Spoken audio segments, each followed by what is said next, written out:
Hello, ഇന്ന് വൈകുന്നേരം നല്ല മഴയായിരുന്നു. നല്ല ചൂട് കട്ടനും ചെറുകടിയായിട്ട് നേരെ ഞങ്ങൾ സിറ്റ് ഔട്ടിലേക്ക് പോയി. ഉച്ച കഴിഞ്ഞപ്പോൾ തുടങ്ങിയ മഴയാണ്. ഇടയ്ക്കിടിയും മുഴങ്ങുന്നുണ്ടായിരുന്നു. ഇങ്ങനെ മഴയും കണ്ട് കട്ടനും കുടിച്ച് വർത്താനമൊക്കെ പറഞ്ഞിരിക്കാൻ നല്ല രസമാണ്. അപ്പോഴേക്കും ആദ്യഘട്ട പാൽ വിതരണം കഴിഞ്ഞ് അച്ഛനും വന്നായിരുന്നു. അങ്ങനെ ഞങ്ങൾ മഴ തോരുന്നത് വരെ സിറ്റ് ഔട്ടിൽ തന്നെ ഇരുന്നു. മഴയൊന്ന് തോർന്നപ്പോഴേക്കും പശുക്കളെ കൊണ്ട് പറമ്പിലോട്ട് ഇറങ്ങി.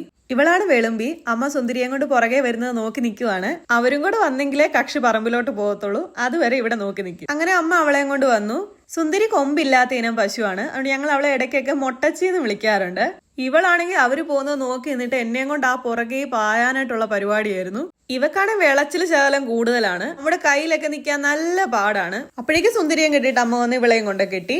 ഇനി വേറൊരാളും കൂടെ ഉണ്ട്. ആൾ ഇവിടുത്തെ നിത്യ സന്ദർശകനാണ്. ഇവളുമാരെയും കൊണ്ട് പറമ്പിലേക്ക് ഇറങ്ങിയ എവിടുന്നാന്നറിയില്ല, കക്ഷി പറന്നെത്തിയിരിക്കും. പിന്നെ സന്ധ്യ ആവുന്നത് വരെ ഇവളുമാരുടെ ചുറ്റിനും നടന്ന് പ്രാണിയൊക്കെ പിടിച്ചു തിന്നും. 5-6 കൊക്ക് വരെ വരുന്നതാണ്. ഇന്ന് മഴ ആയതുകൊണ്ടായിരിക്കും ഇത് ഒറ്റയ്ക്കായി പോയത്.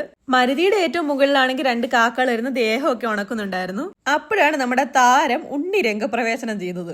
അവനാണെങ്കിൽ കൊട കാണിച്ച് അവളെ പേടിപ്പിക്കുമായിരുന്നു. പേടിപ്പിക്കുമ്പോ ഇവളുമാരിങ്ങനെ ചാടി ഓടുന്ന കാണാൻ ഇവന് ഭയങ്കര ഇഷ്ടമാണ്. പിന്നെ അമ്മ പോയി അവളെ ഒന്ന് ആശ്വസിപ്പിക്കുകയൊക്കെ ചെയ്തു. അച്ഛൻ സുന്ദരിയും കൊണ്ട് വീട്ടിലോട്ട് പോയായിരുന്നു. ഇവളുടെ ഊഴമാവാൻ കാത്തു നിൽക്കുമായിരുന്നു. പിന്നെ ഞങ്ങൾ നേരെ വീട്ടിലോട്ട് പോയി വെള്ളമൊക്കെ കൊടുത്ത് 2 പേരെയും കൂട്ടി കയറ്റി. അപ്പൊ അത്രേ ഉള്ളൂ ഇന്നത്തെ വീഡിയോ. ഇഷ്ടമായ ചാനൽ സബ്സ്ക്രൈബ് ചെയ്യാൻ മറക്കല്ലേ. അപ്പൊ ഓക്കെ, ബൈ.